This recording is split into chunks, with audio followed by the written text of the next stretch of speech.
Hello, in this video I will show you how to add Pepe coin to MetaMask. Now it's an extremely easy process.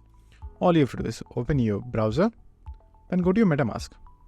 After that, click on the three dots or just click on the portfolio option right over here. Now that will open a new tab onto the browser.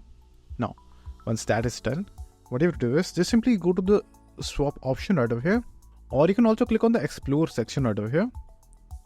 Then just simply scroll down and you will find a lot of decentralized exchanges, and just simply choose Venus right over here. Now once you'll be over here, click on launch app.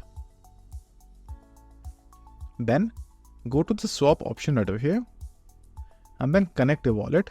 So in this case, it's going to be MetaMask.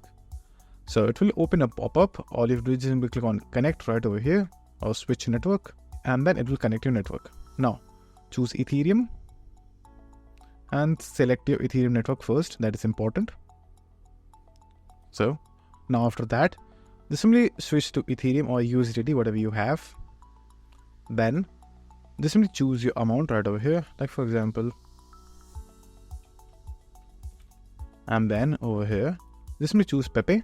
So just simply type Pepe, then choose the crypto, and after that you will be able to see how much fees you have to pay, how much amount of Pepe coin you are going to receive, and how much real money that you have to give. So after viewing all of the data, just simply click on swap right over here. But in my case, I don't have the sufficient balance. That's the only reason I am unable to do so. But you can just simply directly swap right over here and it will work for you. So within a few minutes or seconds, you should receive the coin in your MetaMask. So that's it. And if this video was helpful, please consider subscribing and liking the video.